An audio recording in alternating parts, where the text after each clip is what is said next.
Hi mga coders, Jay Coder again for another video for today. So, papakita ko sa inyo ang isang useful website na kung saan pwede kang mag-manage ng multiple WordPress in one dashboard. Pumunta tayo dito sa may managewp.com, itong website na ito. Then, kung wala ka pang account dito, ay mag-sign up ka for free. So, simple lang naman pag-sign up, kailangan lang email address, then yung code dito, i-type mo, then sign up. Then, pag naka-sign up ka na, so let's proceed to login. Okay, mag-login tayo para makita natin yung ating dashboard setup. So, gamitin natin yung ating username and password na ating ginamit pag sign up. Then, sign in. Okay, so ang ating welcome page dito sa ating Manage WP is the website pages na kung saan dito mo makikita lahat ng mga website na na-add mo sa yung Manage WP account. Ang kagandahan sa Manage WP platform, so hindi mo na kailangan isa-isahin. For example, mayroong update sa plugin, hindi mo na kailangan isa-isahin at pumasok sa yung WordPress website isa-isa para i-update lamang yung mga themes and plugin or kahit yung core files. For example, these 17 websites na mayroon ako, ito yung mga website na minamanage ko sa client ko.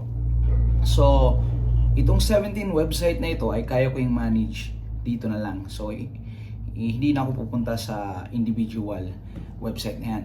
So, kita ko sa inyo, for example, this website, i-click ko lang ito. Okay? Then from here, ay dito sa left side makikita ninyo. So wag lang itong may star dahil ito ay premium add-on. Okay? So yung mga free features dito ay useful na. For example, itong plugins.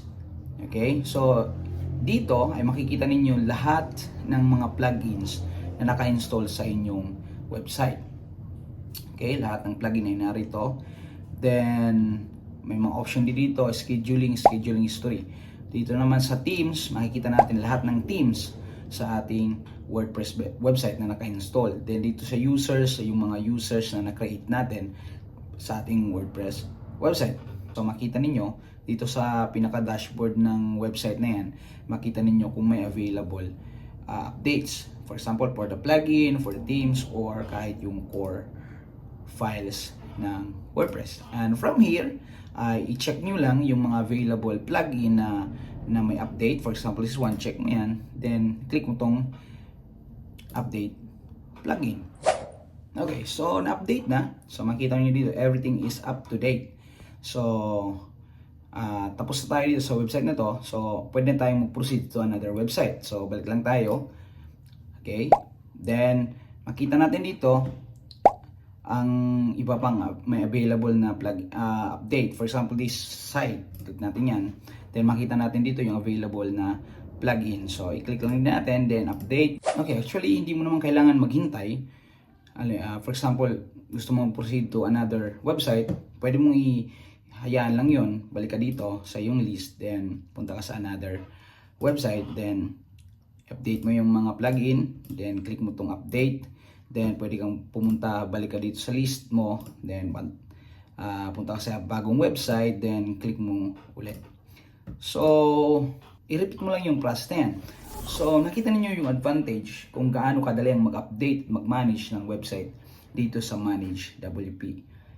Okay, so, it will save a lot of your time. Siyempre, nang monitor mo yung website mo within this one dashboard.